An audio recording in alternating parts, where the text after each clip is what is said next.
What's up, YouTube? This is Too Raw for TV. All right, so before I get into this video, I want to give a big shout out to the brother Joseph Jack for the donation to the channel via the PayPal. Much respect to you for showing love to Too Raw for TV.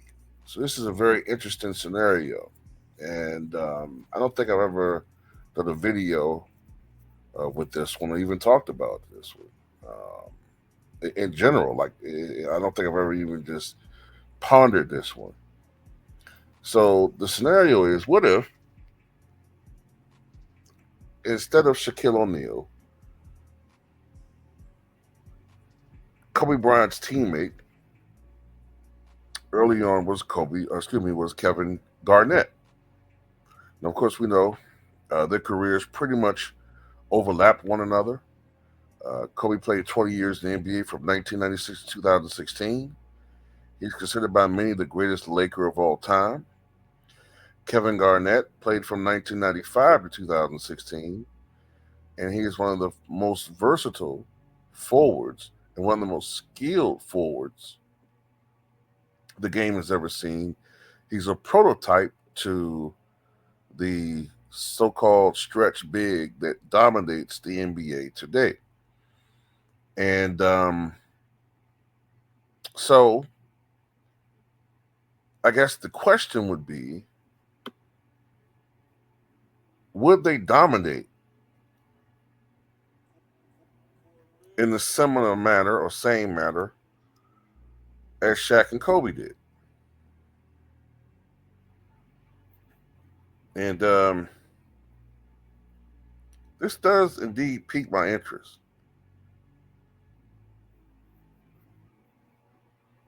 So look, I'm trying to still get everything in my mind how this might work or play out. First of all, there's no way in this scenario that Dale Harris is the coach of the Lakers. I just can't see it, because Dale Harris was not known for being a guy who was willing to coach young talent and be on a team that is developing for the future. That's one of the reasons why when Dale Harris was the coach of the Lakers, Kobe Bryant, although he was a phenomenal talent, was not a starter. I don't believe he was a starter until they fired Dale Harris, if I'm not mistaken, and Kurt Rambis became the head coach. I think it was the 98-99 season. So Dale Harris, I think, gets fired. This is my scenario. Okay, I think that the Lakers draft Kevin Garnett during the 95-96 season. He doesn't get a lot of playing time. He clashes with Dale Harris. People see the talent in the young, raw Kevin Garnett, but Dale Harris doesn't see him fitting in his schematics of what he wants to do with the Lakers franchise. Ultimately, Jerry West, eyeing a young, talented, Kobe Bryant, and marrying I'm having a brain fart at the end of the high school. What was it, Lower Marion High School? He sees a vision for the team for the future. I know we got the somewhat popular Lake Show going on with, Nick Van Exel, Sadell Three, Vlade Divac, those guys. But Jerry West sees a potential future, dynasty level future, if everything goes right with these young, talented players. So Basically, what I see Jerry West doing is he essentially blows the team up to a certain extent. Um, he still makes that trade for Vlade Divac in order to get Kevin Garnett during the 1996 draft day. Um, I think in this scenario, you need, along with Kevin Garnett and Kobe Bryant, I think you need a center who is more or less just a guy out there that's going to get rebounds, play defense, and get the hell out of the way. Doesn't really require a lot of, what I'm saying, a lot of shots. Uh, sort of like what's his name, Isaiah Hartenstein or something in today's game. You know what I'm saying? But back in those days, I don't know. I'm trying to think of a center that would fit with that type of team.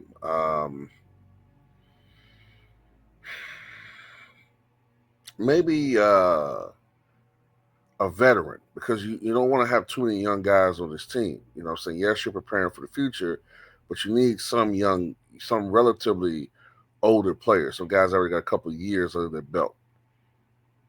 Hell, maybe in this scenario, you get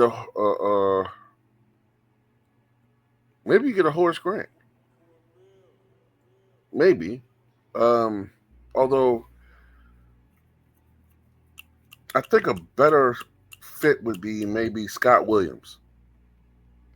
Maybe a Scott Williams or something like that. Maybe you get a Scott Williams to play center, championship experience, still relatively young at that stage. But anyway, you build a team that uh, would fit these guys' talents. You got a Derek Fisher. He still develops the same way. Um, Kobe Bryant, you know what I'm saying, is going to probably still develop in the same manner, but I think he gets pushed up further. He gets more minutes since you don't have a Shaq, since you don't have a lot of veteran presence on this squad, and it's more of a young, youth-oriented team. So they do something in LA that initially is not very popular, in my opinion, and that is cultivate young talent, which is something that you didn't really see in those days. Back in those days, you go back to the 90s, 18-year-old, 19-year-old guys didn't get a lot of play. They rarely did. I know Kwame Brown did when he played with the Wizards. He got some good playing time, but even with that, he didn't get as much playing time as he should have. You know what I'm saying? LeBron's really the first guy that I saw that was that young and got a lot of minutes. Especially when Kobe came in the league, when Garnett came in the league, those guys didn't get a lot of minutes. So Lakers do something that, like I said before, that's very unpopular, and they struggle at first. There's some growing pains. They get acclimated to the speed of the game. As great as they are, they still got to get acclimated to the talent level. Um, get some experience under their belt. I think the first year, the Lakers might go something like 30 or 52. I just don't think they're a really good team at first. Then, maybe the 97, 98 season, maybe they go 41 and 41. And then maybe the abbreviated year, they might go something like, I don't know, 29 and 21. Then, let's say the same thing happens where Phil Jackson is hired to take them to that next step. They've matured. They've gotten some offensive cohesion, but they got to adjust to Phil Jackson's philosophy. And if he's going to be there, they're going to play in the triangle. Kobe's going to resist that triangle. Kevin Garnett, I think, will be a little bit more because he can focus more on defense, and since he doesn't demand the basketball as much anyway, he's more willing to play within the confines of the triangle offense. Because his biggest contributions, I think, in this scenario will be defense anyway. Although, of course, he's a capable scorer. But I think if when you look at Garnett and Kobe together anyway, and this is just my opinion, Garnett is not as dominant a player as Shaq. I'm not going to make that type of proclamation. He's not. But I tend to think that Garnett and Kobe would mesh better together. First of all, Garnett's not going to clog up the paint as much. Now, of course, that's not a detriment with Shaq there in his prime because he's going to give you 30 points a night, and he's a monster in the half court. But what I mean is, if you got Garnett, who's more of a jump shooter, you know what I'm saying? He's not a back down guy, pound the paint. He's not that. He's more of a jump shooter, but he's a guy that's obviously more skilled. He has more range. He can shoot out to 18, 19 feet. Back then, the occasional 3-point shot, but more of a 18, 19, maybe even 20 feet. Great free throw shooter, which is not a problem for Garnett, 80%. Tremendous rebounder. Great defender. One of the great defenders the game has ever seen.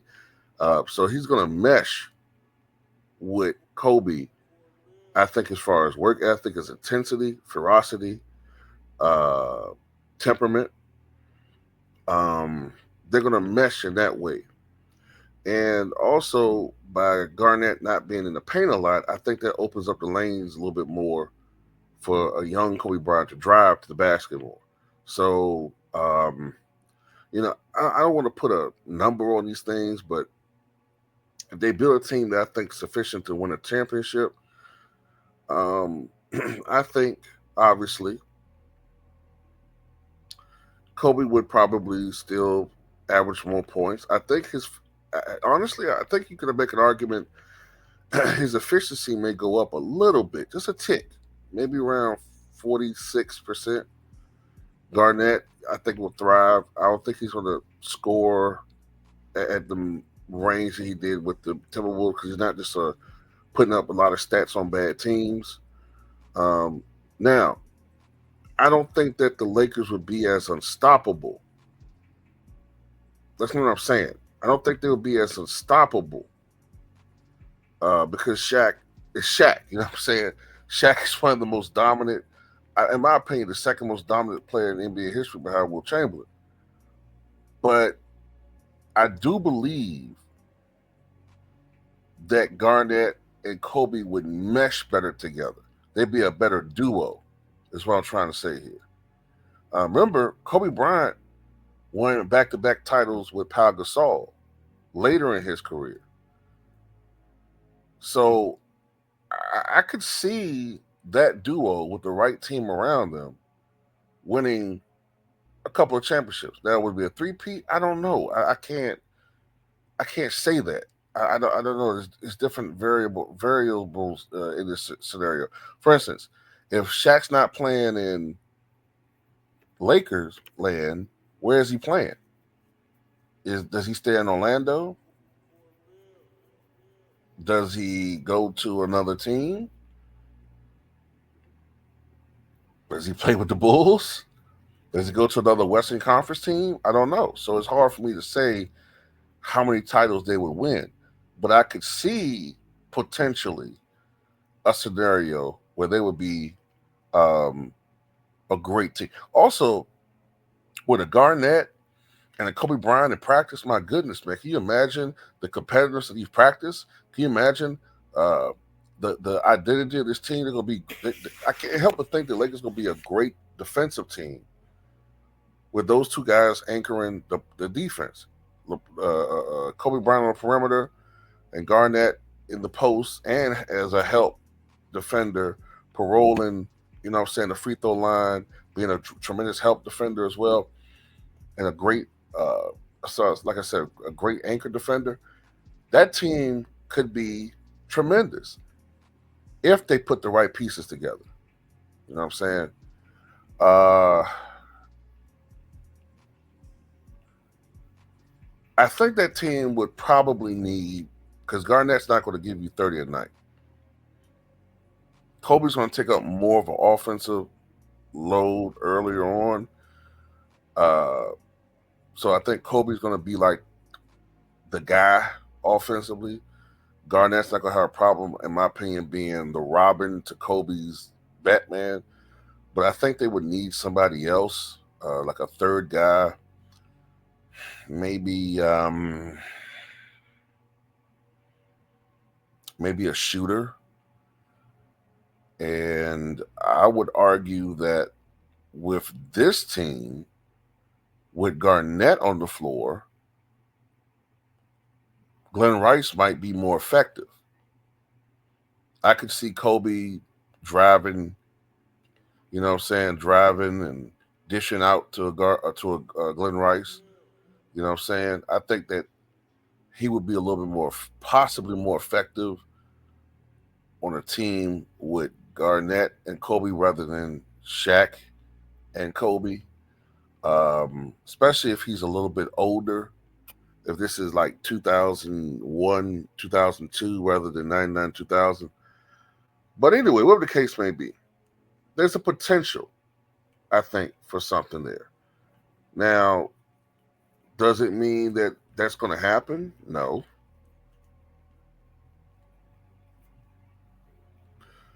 Because Garnett's not the dominant performer that Shaq is. You know what I'm saying?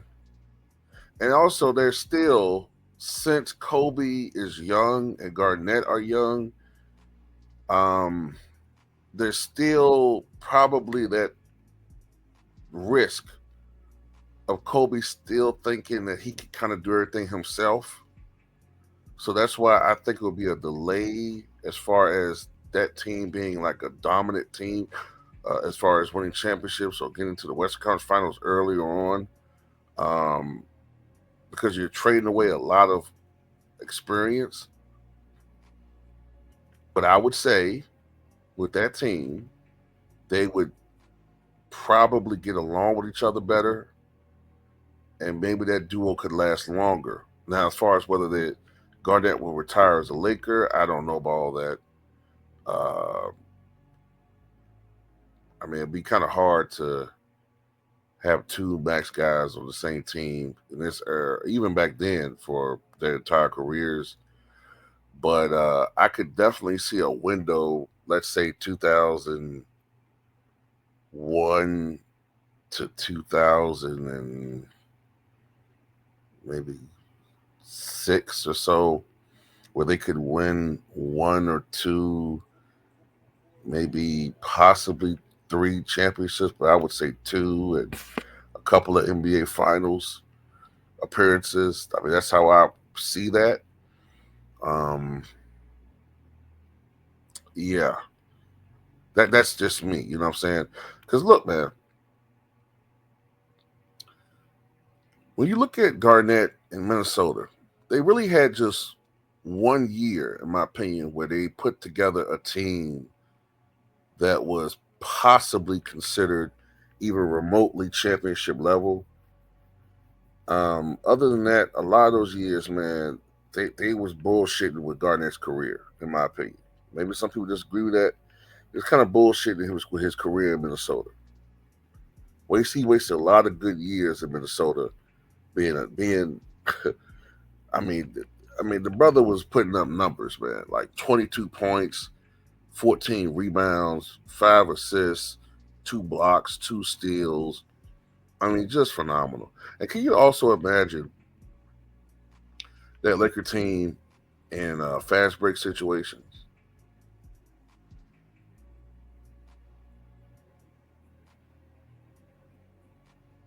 I mean, Kobe, he gonna be averaging 2 steals a night. Garnett gonna be averaging 2 steals a night. Derek Fisher was a bulldog of a defender. Um, yeah, I think that team would be very legitimate. Now, whether it be Shaq and Kobe dominant, I don't know about that. But anyway, that's just my take on that. Tell me what you guys think.